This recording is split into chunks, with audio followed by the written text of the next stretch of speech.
And earlier you also have mentioned that China is entering this new era, which is also one of the keywords for the just concluded 19th Congress of the CPC meeting.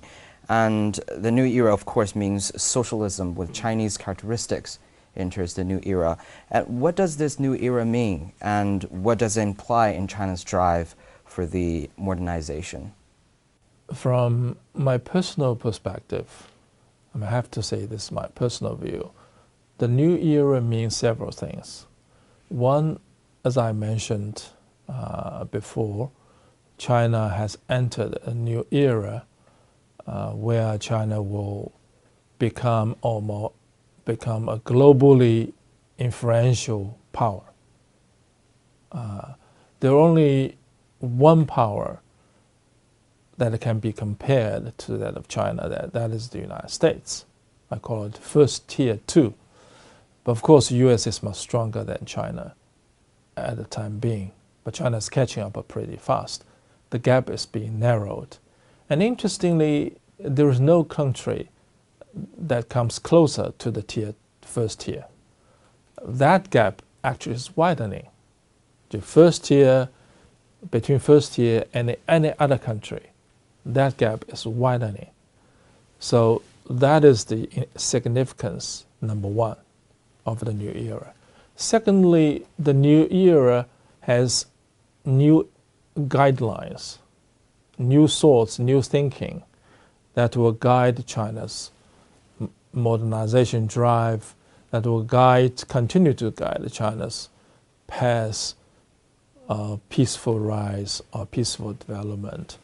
It will continue to give guidance to China in its efforts to realize the China dream. That is what we call Xi's thoughts, or China's socialism, or socialism with Chinese characteristics. It's a pretty long name, but put it simply, it's Xi's thoughts on how socialism can be developed in China. So the new era, materially, we can see it very clearly. China has stood up. China has become well off through in the process of globalization, and now China is striving to become a powerful nation.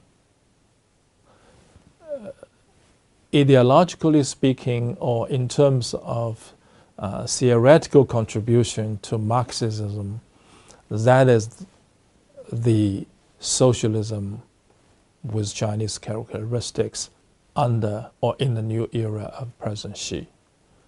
This is really something new, because Xi has contributed a lot in the past few years to integrate his new ideas, new thinkings on socialism to be combined with Chinese conditions, to be combined or to draw strengths from the well-being or the wellspring of the rich Chinese civilization, the core value system of Chinese civilization. We can see it very clearly displayed in the guidelines for domestic governance in China, both politically, how to build a politically stable society, politically or socially cohesive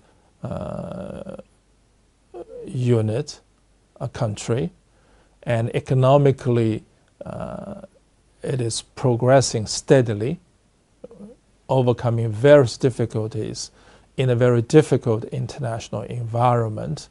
Now, of course, we are stressing that Chinese economy needs to be restructured, especially with emphasis on supply side structural reforms. That is pretty difficult, but this has to be done. It has to be done. Politically, economically, and also globally, President Xi has expressed or laid out several ideas to contribute to global governance. We have seen it in the form of One Belt and One Road initiative, in the idea of building a global partnership based on win-win cooperation, vis-a-vis a military alliance-based system. And also, we have seen that very clearly at the beginning of this year, he espoused a concept, an idea of building a community of shared destiny based on shared interest, of course. This is really a global village, and we are all in this together. Nobody can escape from the global village. You cannot isolate yourself from it. All these things, both domestic and international or global, these ideas, they have formed the core of his thoughts of socialism with Chinese characteristics. These are the significances for the new era, both materially and also in theory.